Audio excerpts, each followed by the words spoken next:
ನಾನು ಮುರುಗೇಶ್ ಶಿವಪೂಜೆ ಅಂತ ಬೆಳಗಾವಿಯಿಂದ. By profession ನಾನೊಬ್ಬ ಜರ್ನಲಿಸ್ಟ್. ಕಳೆದ 37 ವರ್ಷಗಳಿಂದ ನಾನು ಜರ್ನಲಿಸಮ್ನಲ್ಲಿದ್ದೀನಿ.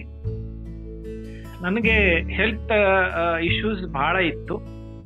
ನನ್ನ ಅವ್ಯವಸ್ಥಿತ ಮತ್ತು ಸರಿಯಾಗಿ ಟೈಮಕ್ಕೆ ಊಟ ತಿಂಡಿ ನಿದ್ದೆ ಇಲ್ಲದ ಕಾರಣ ಭಾಳಷ್ಟು ಸಮಸ್ಯೆಗಳು ನನಗೆ ಶುರು ಆಯಿತು. ಹೀಗಾಗಿ ನಾನು ಜಾಸ್ತಿ ಯೋಚನೆ ಮಾಡೋಕ್ಕೆ ಹೋಗಲಿಲ್ಲ, ತಗೊಂಡು ಬಿಟ್ಟೆ. ಈಗ ಅದು ತಗೊಂಡು 4 ತಿಂಗಳಾಯ್ತು ನನಗೆ. ಈ 4 ತಿಂಗಳಲ್ಲಿ ಭಾಳಷ್ಟನ್ನು ನಾನು ಹೀಲಿಯಿಂದ ಪಡ್ಕೊಂಡೆ. ಅದು ಸಮಸ್ಯೆ ಏನಿತ್ತು ಅಂತಂದರೆ, ನನಗೆ ಸರ್ವೈಕಲ್ ಪ್ರಾಬ್ಲಮ್ ಇತ್ತು, ಆಮೇಲೆ ಸ್ಪೈನ್ ಪ್ರಾಬ್ಲಮ್ಮು, ಆಮೇಲೆ ನಾನು ನಡಿಬೇಕಿದ್ರೆ ಇಂಬ್ಯಾಲೆನ್ಸ್ ಆಗ್ತಾ ಇತ್ತು. ಈಗ ಹೇಳ್ಬೇಕಂದ್ರೆ, ಈಗ ಒಂದಿಷ್ಟು ಡ್ರಿಂಕ್ ಮಾಡಿ ಆಚೆ ಈಚೆ ಓಡಾಡ್ತಿರ್ತಾರಲ್ಲ ಜನ, ಆ ಥರ ಹೋಗ್ತಾ ಇದ್ದೆ ನಾನು ನಡೆಯೋದಕ್ಕೆ. ನನ್ನ ಫ್ರೆಂಡ್ ಅಂತಿದ್ರು, ಏನೋ ಬೆಳಕಿನ ಹಾಕೊಂಡು ಬಂದಿ ಏನೋ ಅಂತ. ಅಷ್ಟು ನನಗೆ ತೊಂದರೆ ಆಗ್ತಾ ಇತ್ತು. ಆಮೇಲೆ ಕಿವಿ ಒಂದು ಯಾವಾಗಲೂ ಸುಯಿ ಅಂತ, ಟೆಟಾನಸ್ ಅಂತ ಹೇಳ್ತಾರಲ್ಲ ಅದು. ಆಮೇಲೆ ತಲೆ ಎಲ್ಲ ಯಾವಾಗಲೂ ಏನೋ ಒಂಥರ ಆಗ್ತಾ ಇತ್ತು ನನಗೆ. ಈ ಎಲ್ಲದ್ರ ಜೊತೆ BP ಒಂದು ಬಂದ್ಬಿಡ್ತು, ಸಾಲದಕ್ಕೆ ಸಯಾಟಿಕಾ. ಹಿಂಗೆ ಮಲ್ಟಿಪಲ್ ಪ್ರಾಬ್ಲಮ್ನಿಂದ ನಾನು ಎಷ್ಟು ಕಾನ್ಫಿಡೆನ್ಸ್ ಅನ್ನು ಕಳ್ಕೊಂಡೆ ಅಂತಂದ್ರೆ, ನಾನು ಬಹಳ ಹೆದರಿ ಬಿಟ್ಟಿದ್ದೀನಿ. ನಾನು ಇನ್ನೇನು ಮುಗೀತು ನನ್ನ ಜೀವನ, ನಾನೇನೇನು ಜಾಸ್ತಿ ದಿವಸ ಬಹುಶಃ ಉಳಿಯಂಗಿಲ್ಲ ಅಂತ ಅನ್ನೋ ಲೆಕ್ಕಕ್ಕೆ ಬಂದುಬಿಟ್ಟಿದ್ದೆ ನಾನು. ಅಂಥ ಸಂದರ್ಭದಲ್ಲಿ ಹೀಲಿ ನನಗೆ ಕಲ್ಪವೃಕ್ಷ ಆಗಿ ನನ್ನ ಜೀವನದೊಳಗೆ ಬಂತು.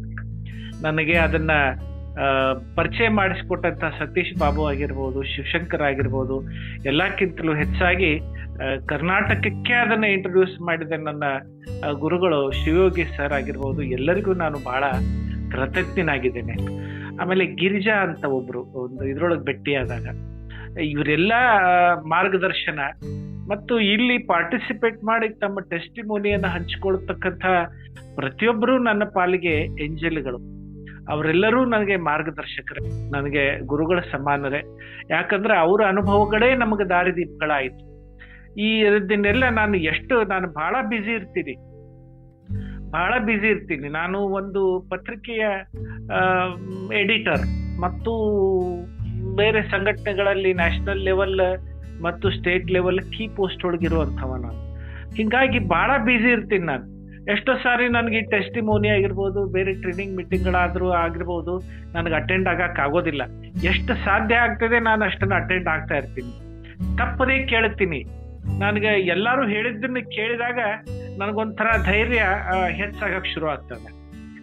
ಹೀಗಾಗಿ ನನಗೇನೇ ಪ್ರಾಬ್ಲಮ್ ಆದರೂ ನಾನು ಮದನ್ ಬಾವಿ ಸರಿ ಫೋನ್ ಮಾಡ್ತಿರ್ತೀನಿ. ಆಮೇಲೆ ಅವರು ಫೋನ್ ತಗೊಳ್ದಿದ್ರು ಆಮೇಲೆ ಫೋನ್ ಮಾಡಿರ್ತಾರೆ. ಆಮೇಲೆ ಮೆಸೇಜನ್ನು ಹಾಕಿರ್ತೀನಿ. ಒಂದ್ಸಾರಿ ರಾಜೇಶ್ವರಿ ಮೇಡಮ್ ಅವರು, ನಮ್ಮ ರಾಜೇಶ್ವರಿ ಸತೀಶ್ ಬಾಬು ಅವರು, ಅಷ್ಕಾ ಮೇಡಮ್ ಅವ್ರಿಗೆ ಫೋನ್ ಹಚ್ಚಿ ಕೊಟ್ಟರು. ಆಮೇಲೆ ಅಲ್ಲಿ ಮಾತಾಡಿದಾಗ ಅವರು ಮಾರ್ಗದರ್ಶನ ಮಾಡಿದ್ರು. ಈ ಎಲ್ಲರ ಮಾರ್ಗದರ್ಶನದಿಂದ ನಾನು ಅವ್ರು ಏನೇನು ಹೇಳ್ತಾರ ಅದನ್ನ ಕಣ್ಣು ಮುಚ್ಚಿ ಫಾಲೋ ಮಾಡ್ತಾ ಇದ್ದೀನಿ. ನನ್ಗೀಗ ಬಹಳಷ್ಟು ಸಮಸ್ಯೆಗಳು ನಂದು ಪರಿಹಾರ ಆಗಿದೆ. ಮುಂಚೆ ಒಂದು 50 ಕಿಲೋಮೀಟರ್ ಡ್ರೈವಿಂಗ್ ಮಾಡೋದು ದೂರ ಇರಲಿ, 2 ವೀಲರ್ ಅಂತೂ ಬಿಟ್ಟಿದ್ದೆ ನಾನು. ಈ ಒಂದು ಸ್ವಲ್ಪ ದೂರ ಹೋದ್ರು ಸರ್ವೈಕಲ್ ಬೆನ್ನ ಒಳಗೆ ಅಳುತ್ತಾ ಇತ್ತು, ಸ್ಪೈನ್ ಒಳಗೆ ತೊಂದರೆ ಆಗ್ತಿತ್ತು. ಎಷ್ಟೋ ಸಾರಿ ನಾನು ಹತ್ತು ಬಿಡ್ತಾ ಇದ್ದೆ. ಇದು ಆಯುರ್ವೇದ ಮೆಡಿಸಿನ್ ತಗೊಳ್ತಾ ಇದ್ದೆ, ಆಯುರ್ವೇದ ಥೆರಪಿ, ಮಸಾಜ್ ಥೆರಪಿ ಮಾಡ್ತಾ ಇದ್ದೆ. ಆಮೇಲೆ ವೇದಿಕ್ ಮಸಾಜ್ ಅಂತ ಅದು ಒಂದು ಮಾಡ್ತಾ ಇದ್ದೆ, ಹೋಮಿಯೋಪತಿ ಔಷಧಿ ತಗೊಳ್ತಾ ಇದ್ದೆ, ಅಲೋಪತಿ ತಗೊಳ್ತಾ ಇದ್ದೆ. ನನ್ನ ಎಜುಕೇಶನ್ ಆಗಿರೋದು ಫಾರ್ಮಸಿಸ್ಟ್. ನನಗೆ ಹೆಂಗಾಯ್ತು ಅಂತಂದ್ರೆ, ಈ ಮೆಡಿಸಿನ್ಗಳನ್ನು ಎಷ್ಟು ಕೊಟ್ಟಿದ್ರು ಅಂತಂದ್ರೆ, ಸರಿಸುಮಾರು ಪ್ರತಿ ದಿವಸ ಒಂದು 1/4 kg ಮೆಡಿಸಿನ್ ತಿಂತೀನೇನೋ ಅಂತ ನನಗೆ ಇದಾಗಿರೋದು ಬಿಡ್ರಿ. ಆ ಮೆಡಿಸಿನ್ನಿಂದನೇ ನನಗೇನೋ ಆಗ್ತದೆ ಅನ್ನುವಂಥ ಭಯ ಶುರು ಆಗಿತ್ತು. ಮಾನಸಿಕವಾಗಿ ಎಷ್ಟು ನಾನು ಕುಗ್ಗಿ ಹೋಗಿದ್ದೆ ಅಂದ್ರೆ, ನಾನು ಮನೆಯಲ್ಲಿ ಒಬ್ಬನೇ ಇರೋದಕ್ಕೆ ಹೆದರ್ತಾ ಇದ್ದೆ. ನಾನು ಒಂದು ಹಾಲ್ಟ್ ನಾನು ಒಬ್ಬನೇ ಇರ್ತಿರ್ಲಿಲ್ಲ ಮನೆಯೊಳಗೆ. ಅಷ್ಟು ಬಹಳ ಗಟ್ಟಿ, ನಾನು ಬಹಳ ಸ್ಟ್ರಾಂಗ್. ಬಟ್ ಯಾವ ಮಟ್ಟಕ್ಕೆ ಬಂದ್ಬಿಟ್ಟೆ ಅಂತಂದ್ರೆ, ನೀವು ಹೇಳಿದ್ರೆ ನೀವು ನಂಬಲಿಕ್ಕಿಲ್ಲ, LIC ಕರೆಕ್ಟ್ ಕಟ್ಟಿದ್ದೀನೋ ಇಲ್ಲೋ, ಅಂದ್ರೆ ವಾಟ್ ನೆಕ್ಸ್ಟ್, ಇವತ್ತಿದ್ದೀನಿ ನಾಳೆ ಇರ್ತೀನೋ ಇಲ್ಲೋ ಅನ್ನೋ ಲೆಕ್ಕಕ್ಕೆ ಬಂದ್ಬಿಟ್ಟಿದ್ದೆ ನಾನು.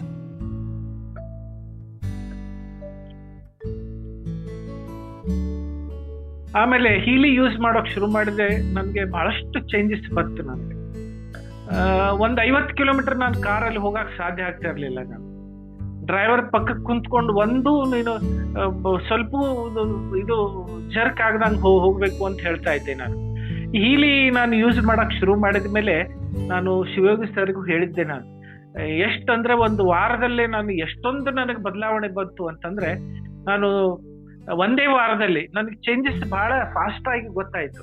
ಆಮೇಲೆ 100 ಕಿಲೋಮೀಟರ್ ನಾನು ಹೋಗಿ ಬಂದೆ. ಎಷ್ಟು ಕಾನ್ಫಿಡೆನ್ಸ್ ಬಂತು ಅಂದ್ರೆ ಅವಾಗ ನನಗೇನು ಪ್ರಾಬ್ಲಮ್ ಆಗ್ಲಿಲ್ಲ. ಆಮೇಲೆ 3 ಸಾರಿ ನಾನು ಅಷ್ಟೇ ದೂರ ಗದಗಿಗೆ ಹೋಗಿ ಬರ್ಬೇಕಾಗಿತ್ತು, ಬೆಳಗಾವಿಗೆ. 3 ಸಾರಿ ಹೋದಾಗ 2 ಸಾರಿ ನಾನೇ ಡ್ರೈವಿಂಗ್ ಮಾಡ್ಕೊಂಡು ಹೋಗಿ ನಾನೇ ಡ್ರೈವಿಂಗ್ ಮಾಡ್ಕೊಂಡು ಬಂದೆ. ಎಷ್ಟೊಂದು ನನಗೆ ಕಾನ್ಫಿಡೆನ್ಸ್ ಬಂತು ಅಂತಂದ್ರೆ ಪುನಃ ನಾನು ಮುಂಚಿನ ವ್ಯಕ್ತಿ ಆಗಿಬಿಟ್ಟೆ. ನನ್ನ ಎಲ್ಲಾ ಆಕ್ಟಿವಿಟಿಗಳು ಎಷ್ಟಂದ್ರೆ 90% ಕಡಿಮೆ ಆಗಿ ಹೋಗ್ಬಿಟ್ಟಿತ್ತು. ಅಷ್ಟು ಆಗಿದ್ದು ಪುನಃ ಅದೆಲ್ಲ ಬಂದು ಮತ್ತೆ 80% ಎಲ್ಲ ನನ್ನ ಆಕ್ಟಿವಿಟೀಸ್ ಎಲ್ಲ ಶುರು ಆಗ್ಬಿಟ್ಟಿದಾವ. ಎಲ್ಲಾ ಕಡೆ ಓಡಾಡ್ತಾ ಇದ್ದೀನಿ ಈಗ.